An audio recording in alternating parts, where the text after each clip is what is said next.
The concept of Makhraj and Sifatnya Huruf is the most fundamental concept in the study of tajwid.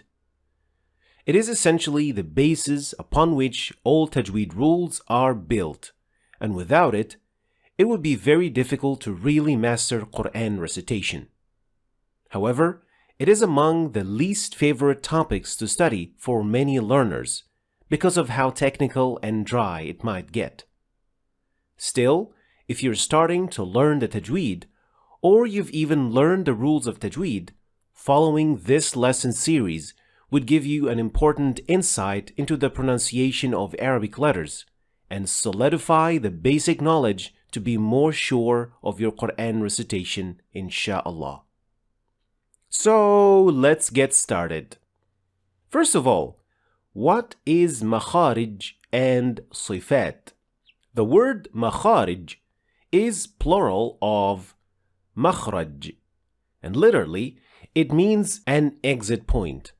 And in terms of tajweed, it refers to the articulation point from which a sound is released. As for the word sifat, it is the plural of the word sifa, which means a characteristic.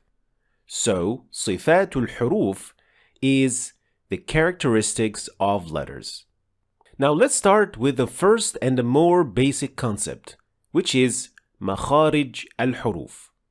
In order to get to know where letters come from exactly, we should first learn this chart to give us an idea about the organs that produce the sounds. The first thing that we notice is that there are 5 major areas in this chart, and they are the oral cavity, which is all this dark blue and green area. So all of this is the oral cavity. We call it in Arabic Al-Jauf. The second area is the throat, which is this dark blue area, and we call it in Arabic Al-Halq. So Al-Halq is part of Al-Jauf, the oral cavity. Third, the tongue, which is Al-Lisan. Next we have the lips. These are Asy-Syafatain. And finally, we have the nasal cavity, which is Al-Khaisyum. Each of these 5 areas contains several points of articulation. Each of these articulation points is called Makhraj. There are in total 17 Makhraj, or 17 points of articulation. These 17 points produce all the sounds in Arabic. You can also call it 17 devices producing the sounds. Each one of these devices has a name and produce a number of sounds. It is important to know that there is a difference among linguists and grammarians on how many makharij they are. Some say they are 16, others say they are 14. But in my study and in this course, I will be depending on the division made by Ibn al-Jazari, since it is the closest to the study of the Qur'an and the easier one to understand, insha'Allah. But how could linguists determine the place from which a sound is produced? Well, they would use one of 2 methods, and through these methods, they could determine where and how a letter is produced. The first method is saying the letter with shadda on it.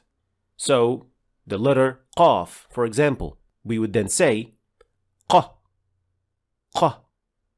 And for the letter ba, we say ba, ba. Another way is using hamza with fatha on it, followed by the consonant you want to test. So then it would sound like this. Aqqa, aqqa, as, as. This could also be a good method for you to compare your point of articulation for a particular letter to make sure that you're pronouncing the letter from the correct makhraj. Alright, now that we know the basics of studying makharij, let us start with the first and the easiest area of articulation, which is the oral cavity. This area is the makhraj of the three long vowels, which are alif. The second is waw preceded by dhamma, and that is al-waw al-maddiyya. And last is ya preceded by kasra, and it is also called al-ya al-maddiyya. Now, naturally, we're adding the word maddiyya after waw and ya because there is another version of these two letters in which they are not functioning as a long vowel, and their pronunciation will be slightly different from their pronunciation as long vowels. But now we're only focusing on the three med letters. These three med letters do not have a specific point that they finish at, like other consonants do. Instead, these vowels finish with the stopping of the sound. You're basically pushing air through your throat, but that is not the only thing you're doing.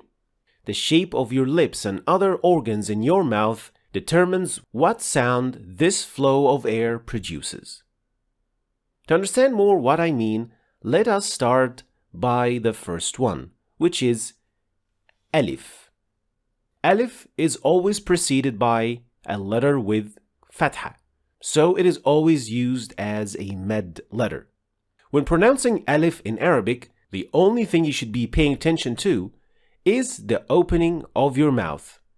It should not be too wide open, and at the same time it shouldn't be too closed either.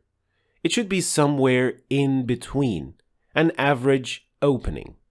Like when we say ما قال على. So the opening of the mouth should be an average one to produce the alif properly. As for the waw, it is the same process, except that the lips will be in an O shape, again in an average position. This means that the O shape of your lips should not be too open or too wide, and at the same time it shouldn't be too tight either. قالوا يلوون ثلاثة قروء. If the shape of the mouth is too open, a hint of the sound of alif will be mixed with the waw, and that is not correct, of course.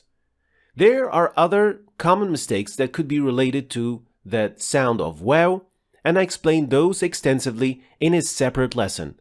So check that one out if you want to learn more about the common mistakes of the sound of waw. The final sound is the ya. This sound is very similar to the way the alif is produced, but the only difference is that the tongue, the middle of the tongue, is raised when it comes to pronouncing the E sound, or al-ya al-maddiyya. So we say E, si, at, fi. So these were the three letters that are produced from the mouth cavity, or from Al-Jauf. A, U, E. So in this first lesson, we had the introduction to the concept of Makhraj and Sifat. We learned the 5 main areas from which a sound is produced. We learned the names of some articulation organs, and we also started with learning the first 3 letters involving the mouth cavity, or Al-Jauf. Let me know in the comments if you find this series useful to you or not. Your comments really help me plan my coming lessons and helping as many people as possible. Thanks for watching. If you want to start reading and understanding the Qur'an in Arabic, then you should start your journey right here. And don't forget to check out my latest book, which goes perfectly with this free course. I'll leave the links for all of them in the description, so check them out. Thanks for watching, and I'll see you next time.